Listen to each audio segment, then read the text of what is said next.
lounging, son.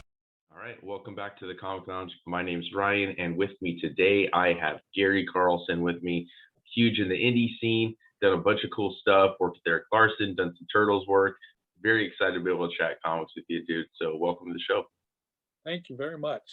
You know, like I usually do with anybody that I'm talking to for the first time or first time on the show, I always kind of like to hear their starting comic books as a kid, like what started that love, and in turn, what motivated you to become a creator yourself. Well, my older brother was 3 years older than me, and he was reading comics. I mean, I was 5. I was in kindergarten, and I just started reading his comics and went on to reading my own. It was 1962, so it was mostly DC stuff that we had access to. We'd ride our bikes to the store and buy comics, and he had some friends that were into comics, and they were trading comics, and I'd either trade them or use whatever money I had to buy some, old coverless annuals from the 50s and early 60s, and 1 or 2 golden age books from them. And I fell in love with comics. Comic books first, and then I moved on and just kind of discovered the history of comic strips. I think it was Alex Raymond's Flash Gordon that just kind of blew my mind as far as how great something could look. And from then on, I mean, comics was my thing. I always wanted to be a comic strip artist somehow. I think back then, even then, the stigma was there that comic strips was was art. Comic books was fun. And I grew up doing comics. I did comics for the papers in junior high school and high school. I think I was editor on some of those papers, but I still did comics and illustrations. And time came, I went to college and started studying animation and illustration. And well, really what happened, while I was in college, I met my buddy Chris Ecker, and we started doing comic strips. I was spending all my time doing schoolwork, so I was writing, he was drawing, and we did a couple of strips and almost sold one to the Los Angeles Times syndicate. And after that one kind of bummed us out. I mean, they asked to see more, and it was down to 3 strips, and they skipped on us and someone else, I forget, that went on to be syndicated elsewhere. And after that, we both just kind of got bummed, and I decided, I'm going to try comic books, and just started doing my own comic book. And so you were like around, I mean, like the black and white explosion in the 80s, Megaton was a part of that, right? It was the beginning of it, yeah. Yeah. I started in 1981, and really there were a handful of books out back then. I mean, some of them, ElfQuest was around, and some other stuff. There were some magazine-sized ones, Enforcers, and a few of those that were superhero ones. The other ones weren't. I wanted to do a superhero book, or a superhero book, comic book sized. I mean, what I did, I contacted Dennis Kitchen at Kitchen Sink, because they were printing comic book sized stuff on newsprint, and he put me in touch with Port Publications in Port Washington, Wisconsin. So I had a place to print. I mean, what happened, I was going to conventions, and there were so many artists whose work I loved that weren't in comics. DC and Marvel just weren't hiring at the time. And one of my favorites is Mike Gustovich. His Cobalt Blue from Power Comics in Detroit was a favorite of mine, and I tracked down a couple other things he had done, and this was before the Justice Machine. And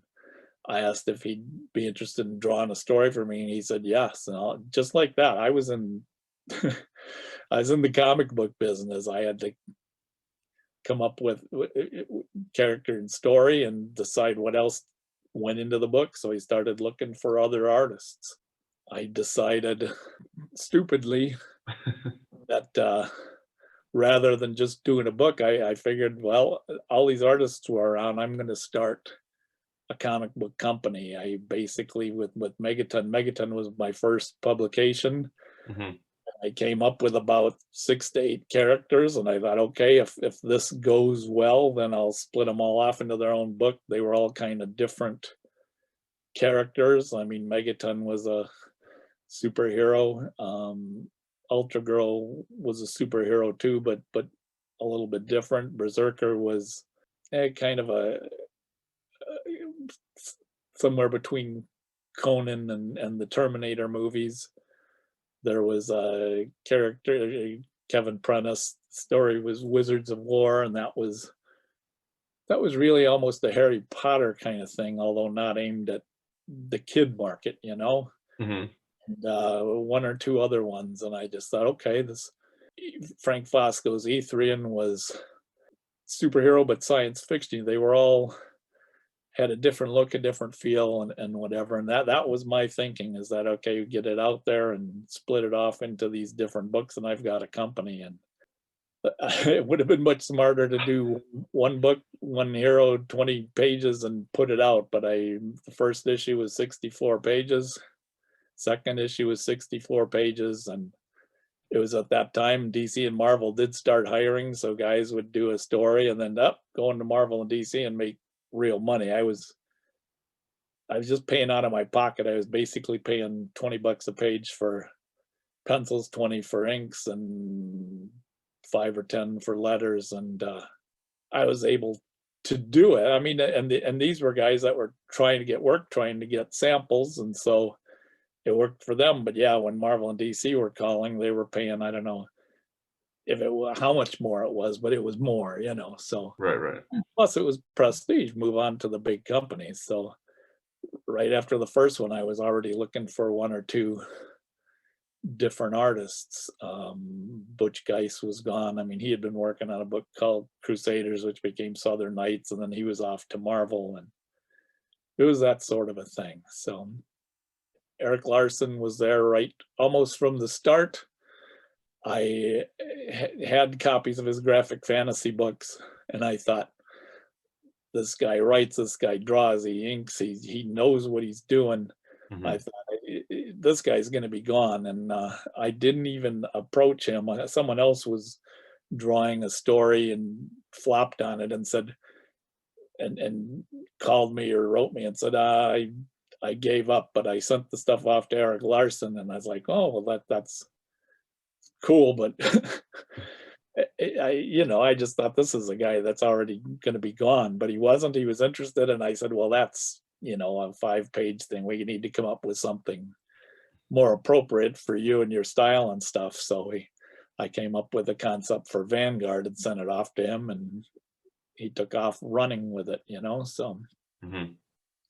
plotted and I dialogued and whatever, and yeah, he was around for 4 issues. He lasted longer than just about everybody else in that first issue. So it just shows you,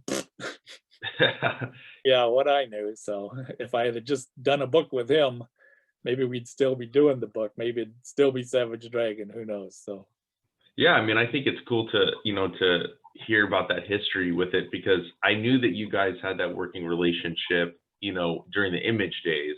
That's how I discovered, your name.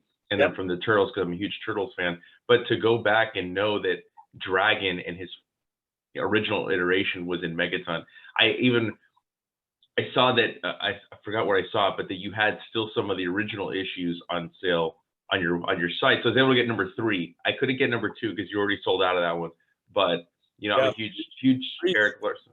Three's been gone forever. I mean, I think I've got copies of 2, 7, and 8. I mean, one's been gone almost since, and 3 forever. I might have a couple copies of the Wizard edition, the reprint, Hmm. but yeah, 1 and 3 have been gone forever. So Yeah, so it's cool to see that history, and that like that working relationship has kind of been there for way before Image was even a thought. So it's just oh really yeah, interesting to hear that.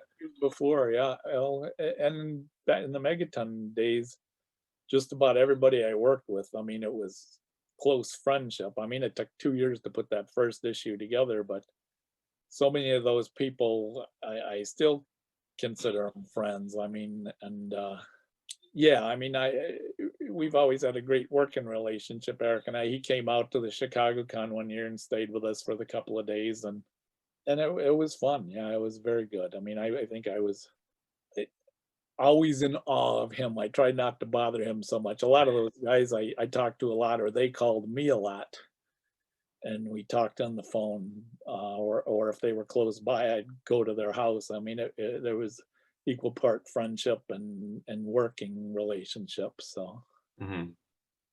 Yeah, I mean, I think that, like, I obviously, I didn't grow up in that era, so I wasn't around for, like the black and white boom, the indie stuff. But it's something that I really love, and I go back and I pick up whatever I can. Sometimes I'll see a random book, I'll skim through it and buy it. yep. What was it like though during that era of, like, I mean, it's, everybody's like could self-publish, like, I just want to start a comic book, I'm going to do it. And there was just like a certain energy that you feel from those books. Oh, I'm sorry. It's almost easier now, with the print on demand places. Back when I was doing it, like I said, Port Publications, they were printing a lot of underground comics and stuff. And I think I went there and I think they had a minimum. God, I think the minimum order was like 10 or 20,000 copies on the Oh first shit. one, because it was a major industry, So, Yeah. um, yeah, I'd have boxes of books in the basement. It didn't matter what Diamond wanted. I mean, if the minimum order was 10,000, then you'd get those and then ship out and have, 2 or 3,000 left. So, it was fun. I mean, in the days it was kind of, it went from fanzines where people were printing them on uh, Xerox machines or that sort of thing, and just limited copies, to where we were actually going through distributors. I mean, it wasn't like now where basically it was Diamond. Back then there were 10 or 12 distributors, and you'd have to send off to each one and keep it coordinated, and each one would order. They were kind of, there's some on the West Coast, some on the East Coast. Capital City was in the Midwest, and they'd all order roughly 1,000 copies, and so you were shipping out this many copies here, this many copies there, and it was pretty exciting. It was exciting to be professional, to be working with professional printers, working with the distributors, and getting the books out. It, like I said, I mean, it's sort of easy what with Diamond right now, where one place to look. I mean, everywhere I'd have to print out, X amount of promos and send a stack to each of the distributors. They'd send it to the shops, and then they'd turn their orders in. It was a little bit tough to keep track of everything and keep on track, as far as, a Yeah. June book you'd solicited in February or so, and they'd solicit it in March. Then you get the orders and have to get the book out into June. And it was exciting. It was exciting to be part of it. And like I said early on, there was only a few books. It was maybe by 85 that the explosion was starting. Whenever the Teenage Mutant Ninja Turtles hit, because they exploded and became Yeah. a hit, I Yeah. mean, I Yeah. remember seeing them on, like, CNN or one of the cable news stations, and they were talking, here, independent comic book, been back to press 3 times and sold this many copies. And then everybody said, anybody can do this, So, and they started doing it, and it got to where there were like 1,000 books a month being solicited, and a lot of them never came out. They didn't get the orders, or they never finished it, or a lot of that. I mean, all you'd ever see was the cover. You'd have a nice cover, and the book would come out, and it was very fanish, and so people got wary about ordering stuff. And yeah, I mean, Megaton, I printed 8 issues in about 6 years. Just, like I said, doing a 64-page book wasn't smart with 8 different artists, because all these, I mean, all of them wanted to be pros, but most of them had never done much, and Hmm. some of them were not. Some of them were not professional. I mean, you'd be waiting and say, oh, well, I'll have that for you next week. And 2, 3, 4 weeks later, you're still waiting. And I had one guy say, oh, it got lost in the mail. I'll have to restart it. Oh, And man. I still don't believe that it was lost in the mail, that he just hadn't done it, you know? So it was, Yeah. yeah, A, frustrating, but B, exciting. Yeah, and then so, like take us now from, you kind of you I don't want to say weather the storm, but like you said, there's 1,000 books being solicited. That's insane. I've worked in a comic shop, and to imagine that many titles coming out a month, I mean, there's a lot that come out now, but nowhere near that. I mean, there's Well, only so much. and those were all, yeah, well, I guess they're independent now too, but yeah, I mean, the shops, and like I said, back then, they'd get, stacks and stacks of Xeroxes. I mean, that's how the ads were printed, on a quick printer or at a printing studio, but they were still pretty much 8.5 by 11 black and whites and stuff, and they had no choice, no idea really of what the book was going to be. I think, and a lot of shops ordered a bunch of them and got stuck with a bunch of them, because it was non-returnable. That was the nice thing. The direct market was, you made 40 cents on a dollar. Mhm. A $3 book, you'd make $1.20, and depending on how many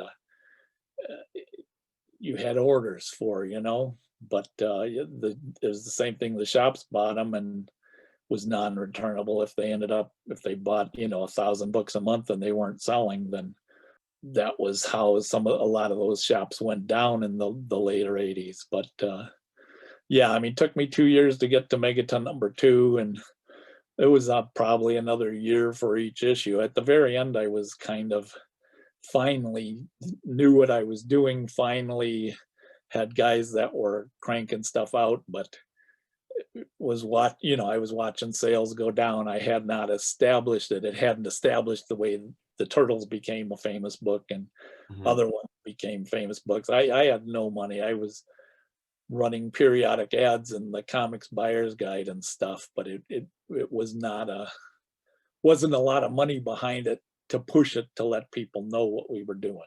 So Right. we did pretty good, but it just wasn't building. And in my wisdom, I 87, I thought, well, what's really going on now is all color books. We'll switch to a couple of color books and a couple of black and white books, and then they'll take us seriously. It won't just be that guy doing the one book, and it's just the orders just totally dropped. I mean, you try and doing a color book, and the orders were worse than had been for issue 8 of a black and white book. So I was like, time to go. When I gave up, I mean, I had met Rob Liefeld. He had contacted me, and I think I ran inside front cover was one pin up, a piece of art was one of his, if not his first published work. And he did a story that was in the back, the second story in Megaton #8. I mean, about for maybe 5, 6, 7, and 8, they were 32-page books, so they were easier to put out. There's just 2 stories in them. But he had a concept called Youngblood that he wanted to do, Mhm. and we were going to put it out, Megaton Special #1 in 1987, and I think we had orders for like 300-400 copies of it. And I thought, if we can't sell this stuff, because I mean, I loved his work. I thought it was very professional. Like, I had a Jerry Ordway cover, and I said, hey, we got orders for 300 copies. There's no way going to be able to do it, especially if I've got to go out and print 2,000 copies just for those 300. Plus, I had these other books that I was trying to do, and I just gave up. '87. I said, okay, sorry guys, but I'm quitting. So there were 2 issues of Vanguard, not with Erik. Erik left about issue 4. He went on just to other companies just to work. I mean, waiting a year, I mean, he was probably always the first guy to have his story in, and then was waiting another year. We weren't working, 4 or 5 issues ahead. So he went off to Americomics and other places just to work Right. and to keep working. So But at the end, yeah, I just gave up. I said, "Oh, the sales aren't there, and the plan to expand wasn't catching on, and there were so many books out there that I just said, okay, let's just give up," and I did. And then, so when did you get that call from Erik to come do some stuff with him over at Image? Because Vanguard, obviously, anybody that is an Erik Larsen fan, Savage Dragon fan, knows who Vanguard is. And I didn't even realize that Vanguard preceded, like I said to you earlier, like I didn't know Vanguard preceded the Image comic stuff, right? So when Yeah. did Erik bring you in over there? Well, what happened was in 91 or 92, by then, I mean, Erik was at Marvel and made a name for himself. Rob Liefeld was the biggest thing on the planet. Geez, he was doing commercials for Levi Jeans or Lee Jeans or somebody on TV, and Hmm. he was big, and you read in the paper about all these guys that were going to leave him, Marvel, and create their own company. And Rob was at a comic show, a small comic show in Chicago, and I went to see him, and we reconnected, and he told me they were starting Image and asked if I had any copies. The Megaton Explosion was a 4-color, a 16-page Who's Who promo book that I had done, to push the expansion into color and new books. On 16 pages, there's all the characters were in there, including a center spread of Youngblood. And he asked if I had any copies that he could use just to help push the upcoming Youngblood book from Image. And I had a couple.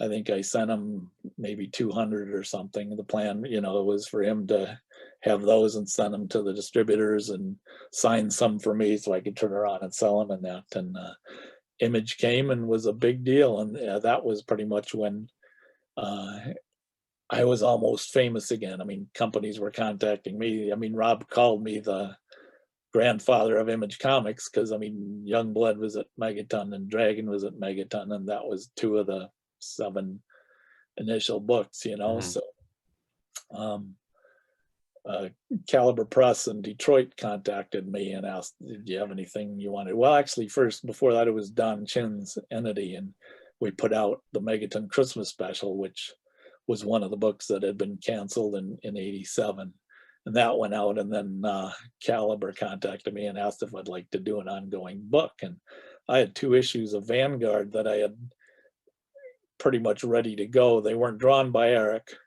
but they were done, and we were ready, to do more. But then Erik popped up and said, "Geez, I'd like to be able to use the character at Image. Would you do a book here?" He didn't care for the art that was in those 2 issues, even though he's the guy that suggested the artist. It just didn't work for him. So I was like, okay. So we went there, and Vanguard started appearing. He's in Dragon, and then it was an ongoing book. But even there, it's the first issue, the artist wasn't working out, and rather than just totally switch with the second one, came up with the goofball idea of a different artist every issue, and that was kind of cool, but it doesn't really hook people, because you never know. You pick up the second or third issue and say, "Oh, I don't like this guy," and then they're gone. Hmm. That lasted, what, 6 issues, I think, and then a little bit later there was another 4-issue miniseries, Vanguard. But that's how that came about.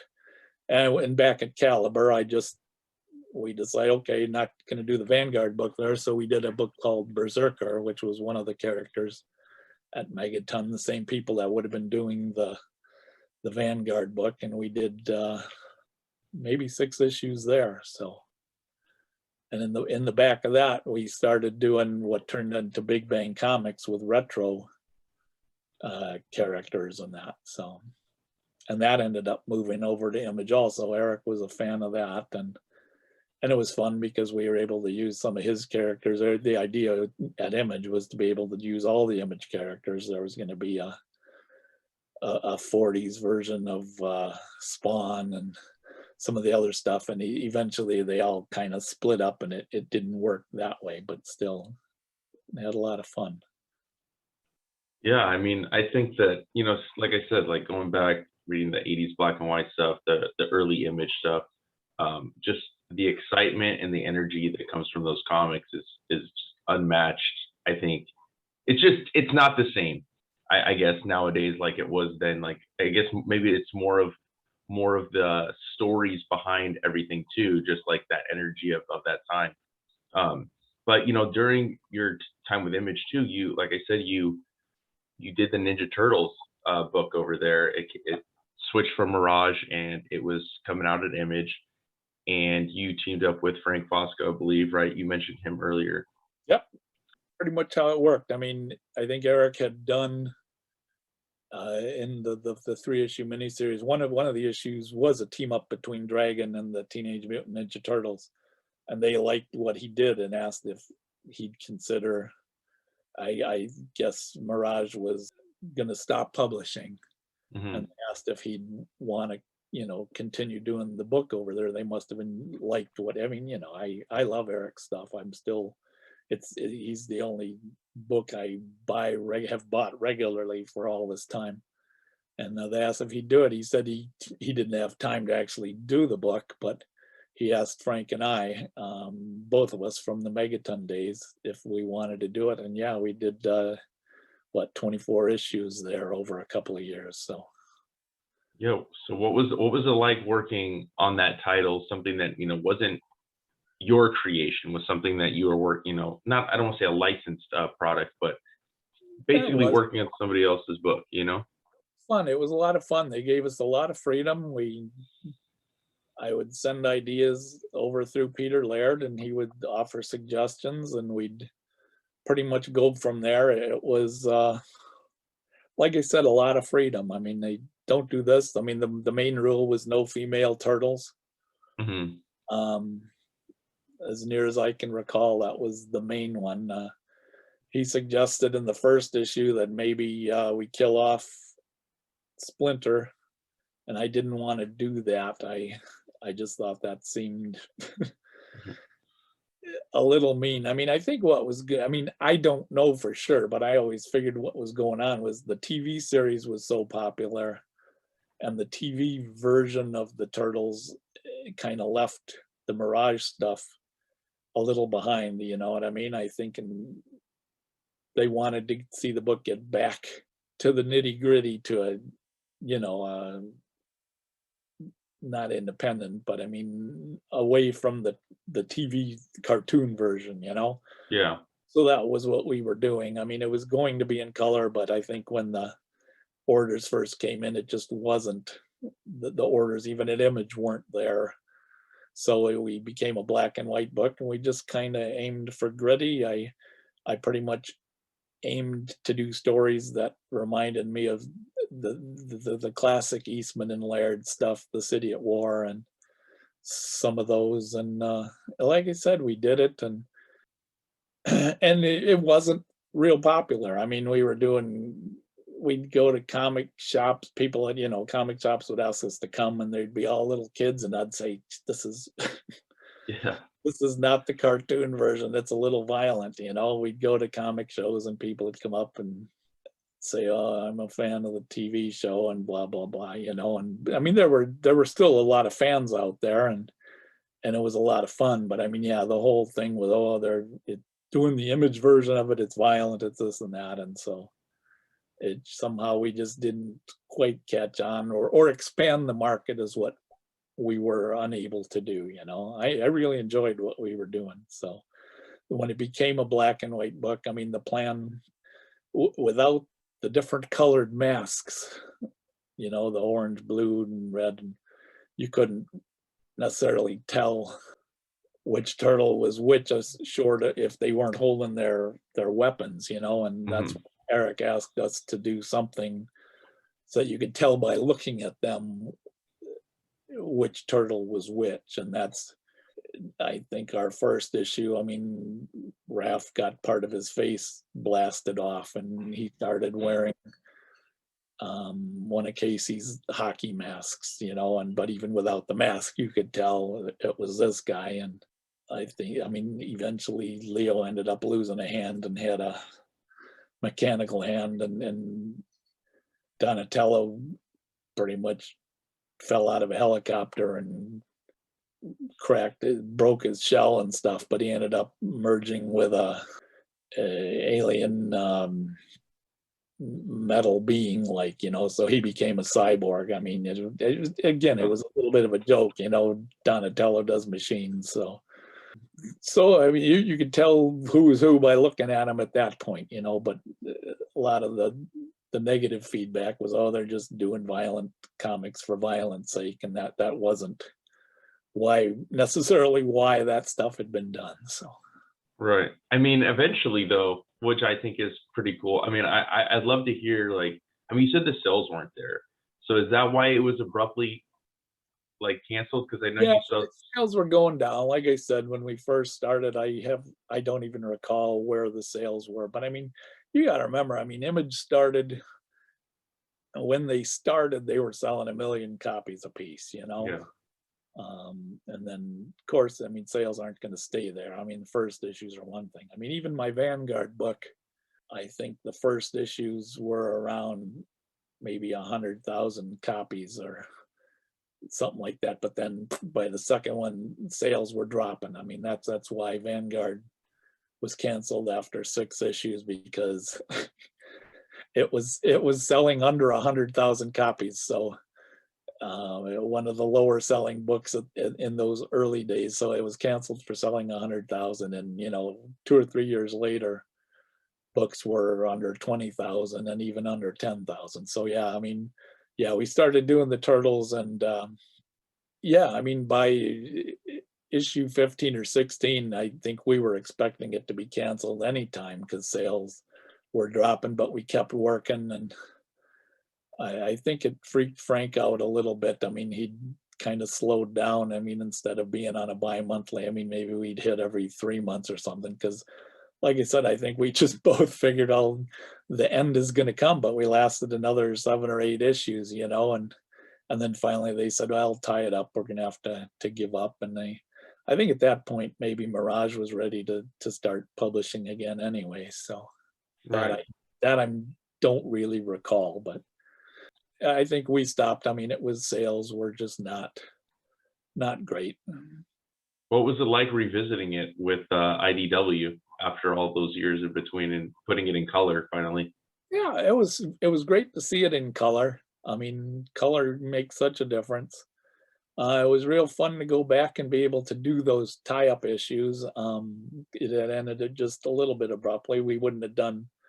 It's not all the same stuff would have done originally, back in the 90s, but it was a lot of it worked out the way we had figured, and they were more or less recovering and healing and getting back. Found out that Donatello's the machinery was keeping him from healing, and got rid of that. And I think Leo's hand was growing back, and the whole idea was to put him back from before we busted him up. So then you go, it's before and after this, then you could go to any story and they were all normal, and so. Hmm. But it was very fun. And I talked about, or I was going to say like weathering the storm with the 80s, but the 90s was a storm that I think a lot of creators had to weather, especially with the speculator boom and the market the way it was, super inflated, Yeah. and eventually that bubble popping.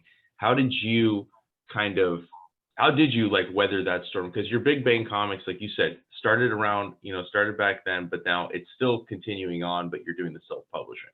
Yeah, well, we were at Image for, I don't know, 40 or so issues, and sales were never there. I mean, I mean, we were at Caliber, and Caliber had a deal, I think, with Walmart, where they were going to bag stuff. So they were doing them, and Walmart was helping foot the bills. That's how we were doing color comics there. But then they decided they wanted the copyrights. I mean, they wanted to divide the copyrights up a third between us, between Caliber and the distributor. I don't know if that was Walmart or whatever. I said, no, I don't want to do that. So we were done there, and Erik said, well, I want to come over to Image and do it, and went over again. I mean, sales were up initially at Image, but I think after 6 issues, we did 6 issues in color, and after 6 issues, I got a note from Image saying, you owe us about $15,000. Because Image was, they were set up, they were the publisher, but they took care of the printing costs and the distributing and stuff, and then shared whatever profits were with you. But if they didn't if they didn't show a profit, then you owed them. So I ended up, after 6 issues, owing them about $15,000, I think it was. So that's when we switched. We dropped the color, which saved money, and then spent another, I don't know, 8 or 9 issues just kind of paying them back what we owed them. And then after that, it was pretty much break even. We've been doing Big Bang Comics pretty much for the love of it, almost the whole time, Mhm. and it's been fun, and that's okay by me. So What about the other stuff? I know you worked on some stuff with other publishers. Can you talk a little bit about your time doing those books? yeah, I think you worked on I like mean, Aquaman and stuff like that. yep. I mean, and that was with Eric. I mean, Eric at one point expanded. I think he was figuring, well, if you get back into Marvel and DC, you'll attract people back to the Dragon book. I'm just guessing there, or maybe it's just the money was good. Like I said, sales have dropped. I have no idea how much they dropped on Dragon. He was doing, yeah, Aquaman, and he was doing, yeah, my brain's dead. I mean, I started off on the one at Marvel, but he knew I was more of a DC guy, so we switched over to where I was working on Aquaman with him. And Hmm. there was the one issue with the Aquaman origin, and I did a lot of work on that one. And the other stuff, I just I don't know. I must have been. It was the book out of the 3 or 4 that he was doing that was the farthest ahead, so it was the lowest on his priority. So I had him. DC was always after me. Let's get the next one. Let's get the next. I was like, I can't. I'm co-writing it, but he's the author, So I have to wait for Eric, and it was a little bit frustrating. Yeah, I mean, but it was fun. It was great to be able to work on those particular characters. I Hmm. mean, at Image, I worked on Supreme for a while for Rob's, Extreme company. That again was a little frustrating because it was kind of in between. They didn't want they didn't want retro. They didn't want Big Bang style, even though that's kind of the way it went after Alan Moore took over.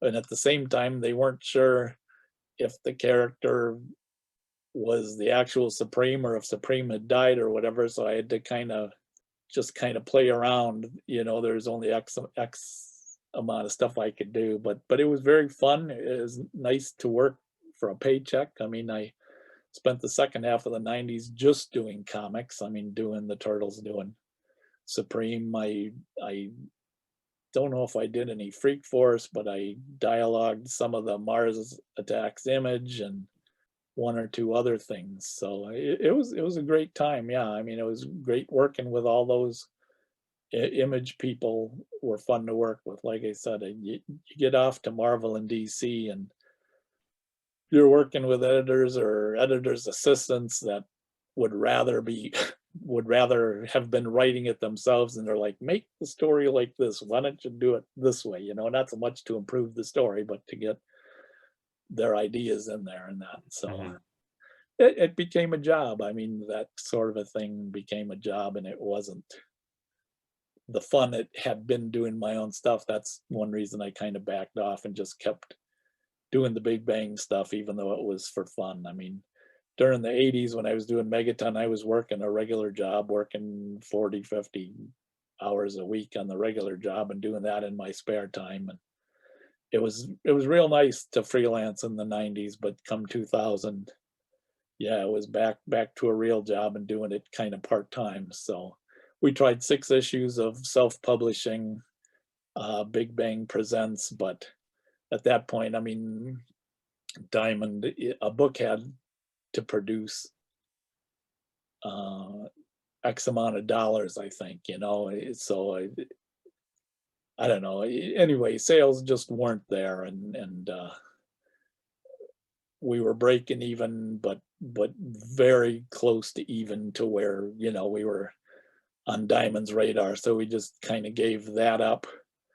And that's when I first discovered Kablam and Indie Planet. I mean, where I'm at right now, and I could just do the book and go print up if I needed 10 copies or 20 copies. I could do that instead of printing, however many. And it just kind of worked out. I did a couple things there, and then I heard from AC Americomics, and they said because the couple of things I had done at Kablam hadn't been through Diamond, that they could solicit them, and so we did a couple issues of Big Bang Universe there, but it had to be a 64-page book for $10 to meet the minimum requirement at Diamond, and that was just tough to fill that kind of a book on a regular basis, and so I just kind of gave up and went back to doing just smaller books at Kablam, and then I started listing them on Into Planet, and sales aren't great. It's still pretty much breaking even, but doing it for fun and pretty proud of everything we're doing. So, I mean, that's what I love to hear. Like I love that you're not doing it, and I think that for the most part, most creators in comics, they do it for the love. When it's not for the love or the passion for the medium, you can definitely see it in the product that's being produced. If they're just like doing it as a vehicle to get a TV show or a movie made, like you can see it. It's not. It just doesn't have that comic book energy that like I look for when I'm getting a comic book, and it's, yeah, I think it's awesome that you still, you just do it for fun, man. Like that's to me, that's the dream, like just to do it for your love and passion. well, that's pretty much it. I mean, and there's not a lot of money here. I mean, there's a few things I pay for out of pocket, but for the most part, the people that work because they love the comics or whatever. I mean, it's tougher these days. I mean, back when we started doing Big Bang in the '90s, all those guys had grown up on at least the Silver Age stuff. Now, new artists coming along grew up in the '80s and '90s, and so some of what we do is more modern feel. I mean, the stories a lot of times have a retro feel, but it's tougher to find people that can pull off ghosting or hitting the right kind of art style for the older stuff. So, but it's still fun. They pop up, and it's again just have fun with the people I'm working with. So for comics, that's your main focus is as the Big Bang stuff. Is there any other things you kind of have in the works, or is it just that for right now? It's pretty much the Big Bang universe. This is the 40th anniversary since Megaton #1, so there have been a couple of Megaton stories. We've got a couple of peripheral series that run in Indie Planet. There's one called Anomalies. That's a very modern version of the Big Bang universe, and that written pretty much by my buddy Chris Ecker and drawn by Ron Williams, who's done a lot of the Big Bang adventure stuff. There's also way back, I mean, one of the initial things, there were 2 issues of a book called National Guardians, which was more of a 70s feel. I mean, a lot of the Big Bang stuff, I was such a DC guy. A lot of the Big Bang stuff was very DC-ish. But the National Guardians was a very kind of a Marvel take on stuff. And we're going to be doing a 3rd issue of that within the next year. So, but that's pretty much it. I've got nothing else in the works, no other new ideas that I'm pushing. And I probably should. I should probably try to come up with something and get a paying gig, but so far I haven't done it. So. All right. Well, I mean, I'm excited to see everything you got. Like for everybody, listening and watching, where can they pick up some of the stuff that's available?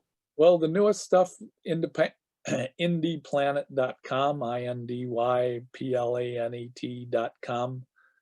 Just type in Big Bang Comics. That'll show you the Big Bang Adventures books, the Anomalies book, the National Guardians book, and the the one-shot Night Watchman skeletons in the closet. Those will all pop up. You can buy them either print on demand or download PDFs.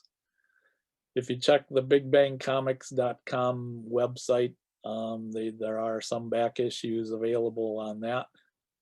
I mean, most back issues of Big Bang, at least through Image, and a few of the Megaton books are listed there too. So, All right, cool, awesome, man. Well, thank you so much for taking time to chat with me this morning. It's been a pleasure talking comic books with you. And where is there anything like social media wise that people can follow you on? And I'm going to drop all the links down below. yeah, we've got a Big Bang Facebook page. I guess there's a Twitter page.